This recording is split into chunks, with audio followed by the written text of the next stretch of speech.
Hello. Sorry, I'm a little louder. IP, UP, we all P on UPNP. Are any of you familiar with UPNP? It's a horrific protocol. I made some fun tools for it that I'm going to distribute.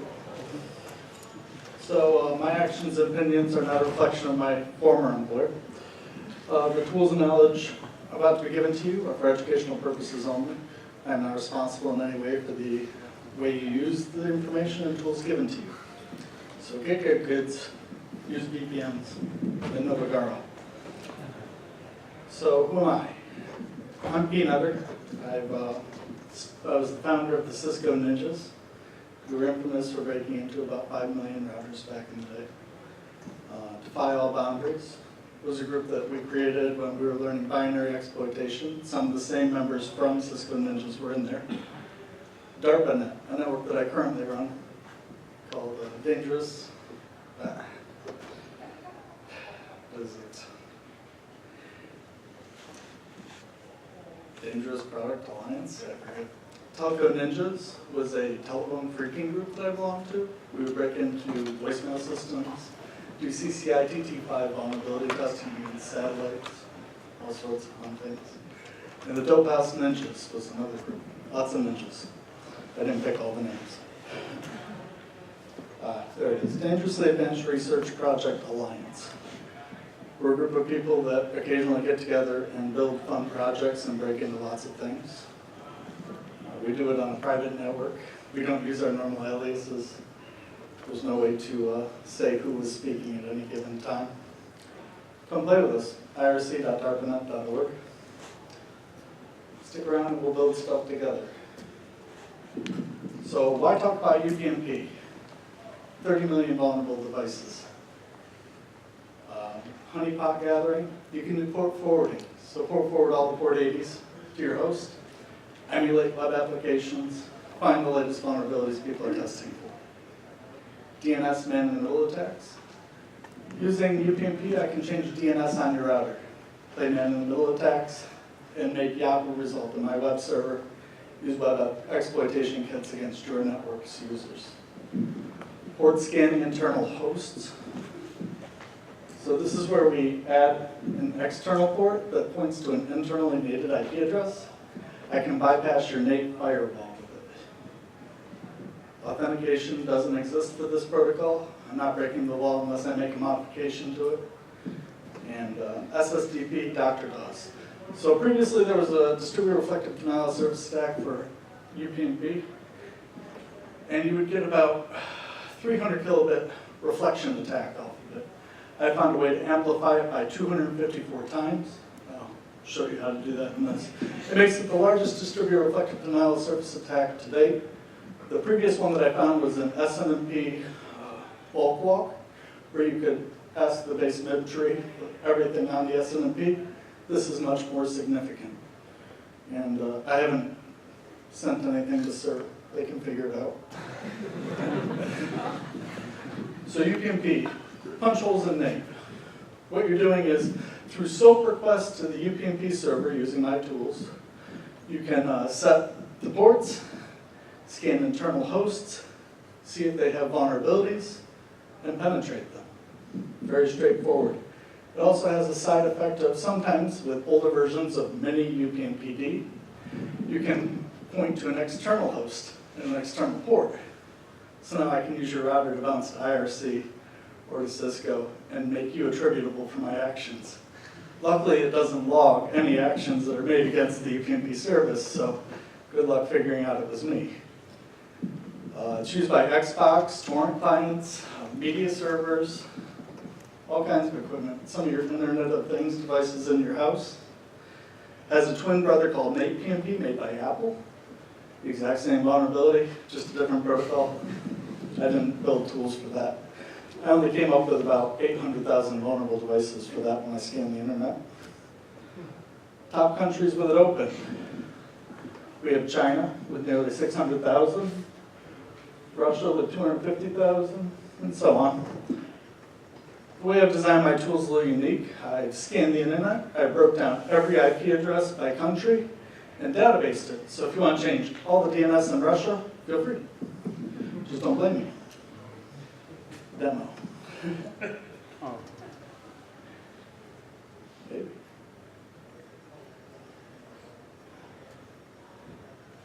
So here's our tool.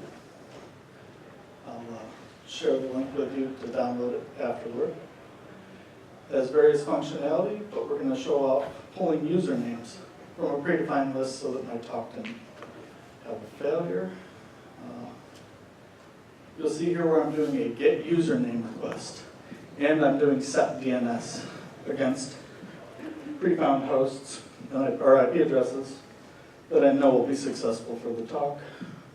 But within the directory, you're going to find 30 million vulnerable IP addresses broken up by country, like I had said. These are the usernames to log into the devices, which is great to be able to get a username, but I'm capable of setting the username as well as setting a password, downloading the configuration to get the original password. A lot more, to be honest. I'll show you as we go to the next tool.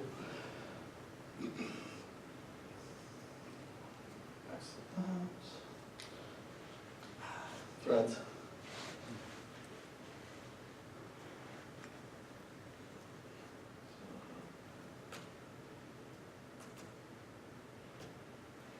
The countries are broken down into the 2-letter country code.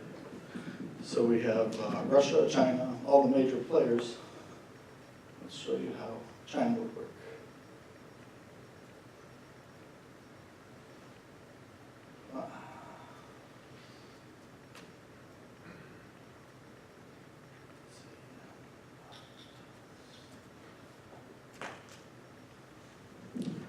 So UPnP works over a UDP protocol on port 1900.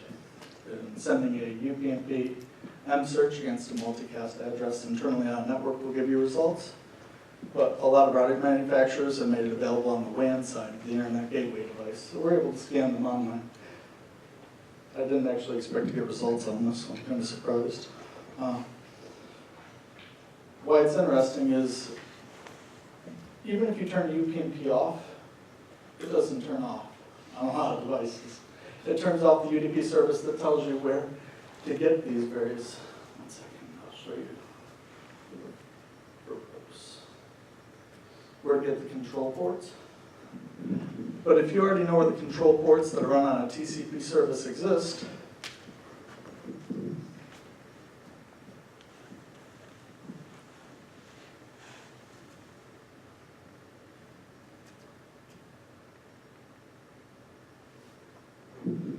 if you already know where the control port exists in the XML file name for the SOAP request, it doesn't tend to close the TCP port, so you can still control the UPnP. My second tool goes and attacks that vector. So even if you've disabled UPnP on your home router, you're likely still vulnerable. Here you can see it pulling up the XML files. These are the action scripts telling you how to communicate with the SOAP service. This is the TCP port. There's about 40 ports in total that different devices use. They think that obfuscation will help them, but they make it the same across all of their devices, which is not good.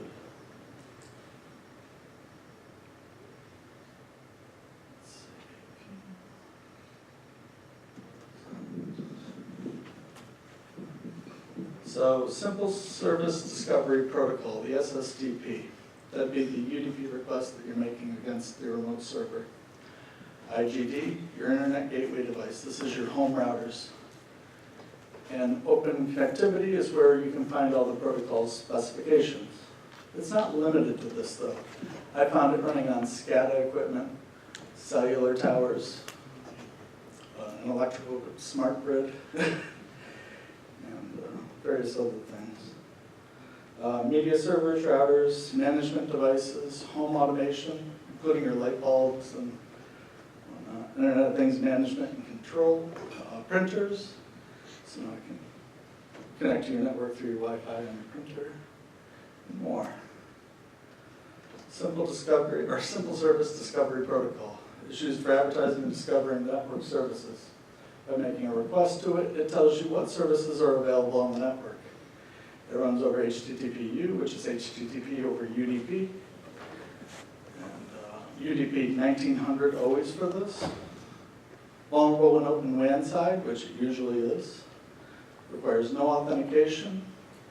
Information disclosure about the devices on your network. It may show you other vulnerable devices. Older versions of Mini UPnPD that run on some of your IoT devices within your house are RCE exploitable. So now I can take over your music player. It's public knowledge, there's public exploits for it on exploit.db or exploit.db. And the reflection attack from 2015. So if I send an SSDP request to your UPnP service with a spoofed IP address, as it's UDP, it'll respond with the services offered on your network. But the problem with that is that I can tell it the services that are offered on your network. I can stuff it with 254 different devices that are claiming to run UPnP for it to respond with, so I can amplify your payload. This is what a Internet Gateway device request looks like. It's pretty generic. If you set your time to wait a little higher, you can make all the devices, if you set it higher and then increment downward as you hit your devices with your request, you can make all the devices hit the remote target at the exact same time, which further amplifies the attack since it's now a time-based attack as well.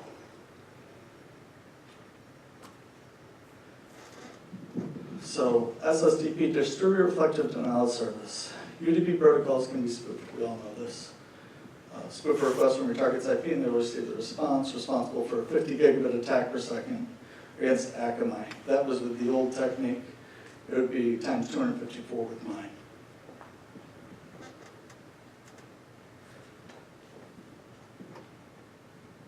You can add the amplification of an SSDP reflection attack. We've gone over that. I skipped ahead a bit. UPnP SSDP notify can be used to add services for up to 1,800 seconds. So you have several minutes that you can build up your amplification list before it all hits your target at the same time. And like I said, 254 services. The notify statement. It's pretty generic. The location is what matters. It's right here. The reason it matters is if you close off the UDP UPnP service, if you already know where that location existed on other devices, you can test the device to see if it still has it open, which is where the next attack comes in. So you don't fund UPnP Actions. I can delete your DNS server. I can set it, as I showed you with my previous demo. I can add the port mapping that allows me to bypass your NAT firewall. Delete a port mapping that's already been set, force the termination on the device. So if I wanted to knock out all the affected Internet Gateway devices in Russia, I just do force termination on all of them. Set an auto disconnect time. So maybe I don't want to do it for a while. I want to set it to do it tomorrow. So that if there's any chance of anything being left behind by the ISP, it's gone. Set an idle disconnect time, delete the access point settings, so now you can no longer connect to your Wi-Fi network or reboot the device, which is handy when you're modifying firmware. SOAP action. So when you receive the XML file from the IDG using the UPnP request, it gives you the URL to get the XML file, and it responds to you with actions that the SOAP server allows. This is an example of one. This one is for setting the DNS server on a remote server. So long as you're sending this within your HTTP post request, you can make the change. I have another tool that I'll be showing you that allows you to do all the different actions, even if I haven't seen it before, because it breaks them down into categories and the files for you. DNS man in the middle. By changing the DNS, I can forward you to my web server rather than the place you're looking to go. Use something like an interpreter, or not interpreter, Metasploit to do a browser-based exploit kit. JavaScript injections possible, so I can XSS beef you to control your browser on browsers that are still vulnerable to that. Coin hive and kittens. Add port forwarding. So there's several things that you have to set within the action file to do the port forwarding. You have to give it the new remote host. which is actually the internal-nated IP or the external IP you want it to point to. The new external port, the port that it's connecting to. So if I want to connect you to CNN, I would have to give you port 80 or 443 is the forward. New protocol, I have to define TCP or UDP. New internal port, this is the port that I'm going to be connecting to your router with. Internal client is the IP address of your WAN device, so your external IP address. Whether I want it enabled or not, which I don't know why they would set that. The port mapping description, so I can add a brief description. A lot of the UPNP servers have buffer overflow issues and string format issues within this setting. And the least duration, which you can set infinite with using 0. Many UPNP limits on port forward. So UPNP was identified as having all these issues. With newer versions, they started restricting what you could do, such as no longer pointing at an external IP address with a newer device, and also the port ranges that you were allowed to actually port forward to. These are the limitations. I'll make the slide available, or the slides available at the end of the talk as well, so you can have this. Some implementations allow you to forward an external IP address. We've gone over that. If the HTTP management console for router is on a particular IP, you can forward it to the external IP to bypass its configuration.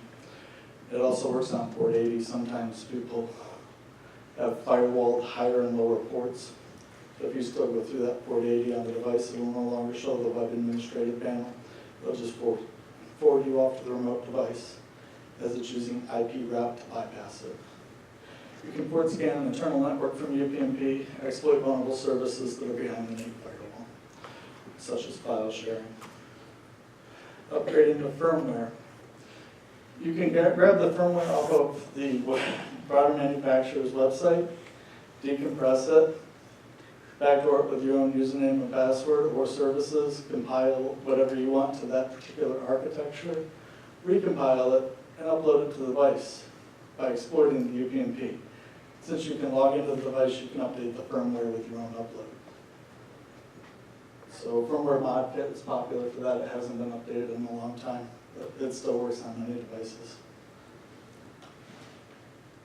Set username and password.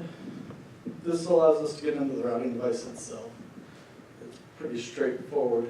It can be used for doing the firmware backdooring. It leaves no logs within the mini UPnP, and all the cool kids are doing it, although not me.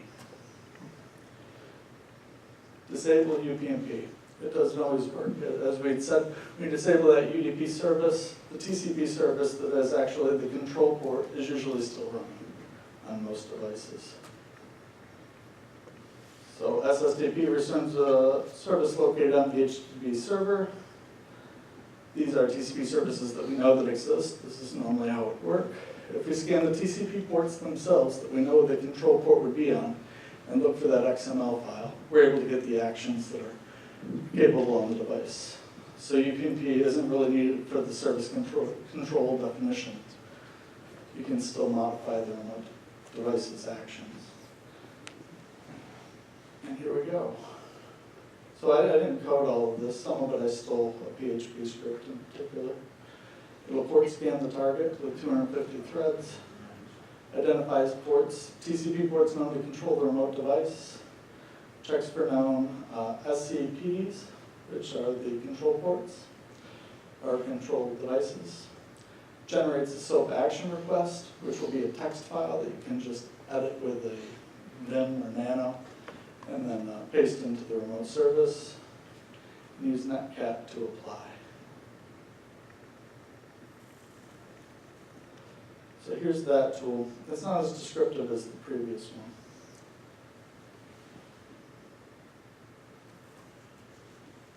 It is at the end, but now let's scan it. It's done.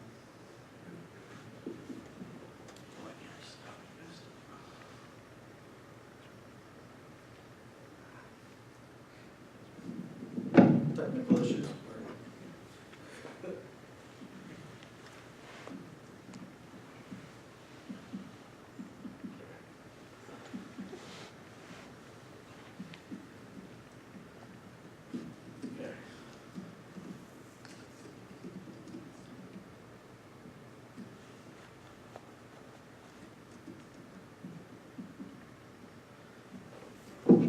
So it's doing a TCP port scan for about 40 TCP ports that I've identified in the past as running the service, and it's looking for the XML files that it's seen on various devices in the past to see if it can identify any. It's pretty quick. Might not be 255.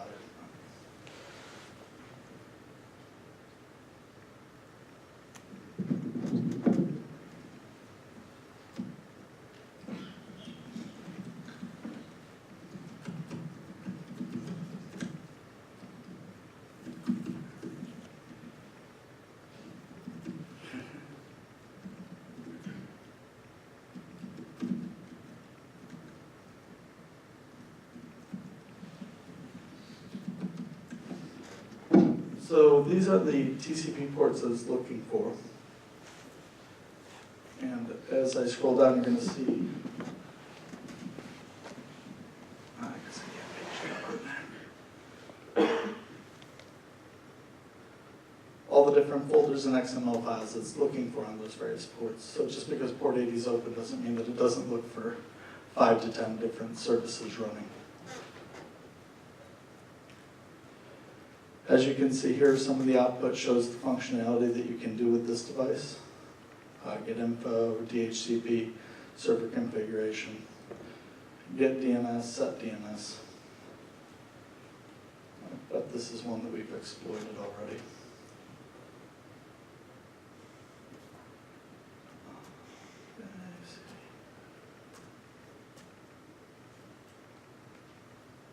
So it breaks down based on the IP address and port, and then based upon the URN for each individual service. We'll look at the LAN device.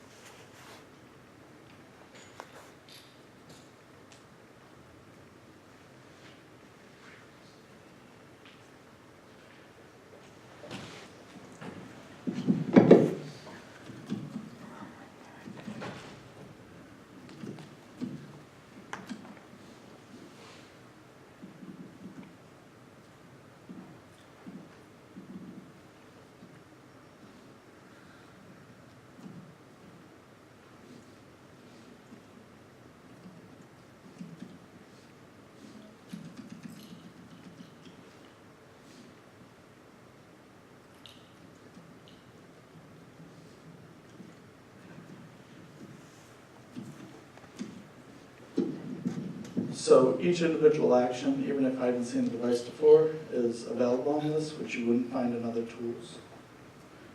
You would just run get DNS, netcat to the IP address.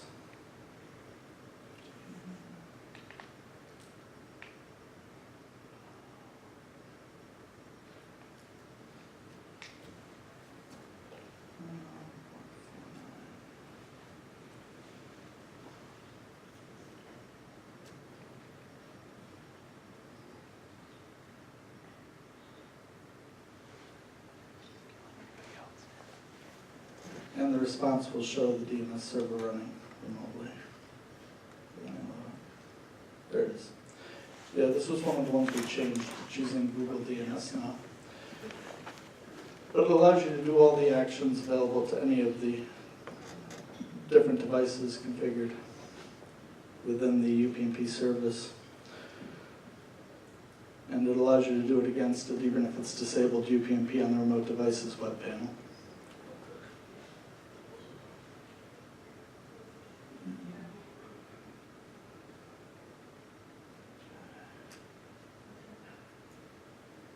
So come hang out on irc.darpanet.org and we'll build things together.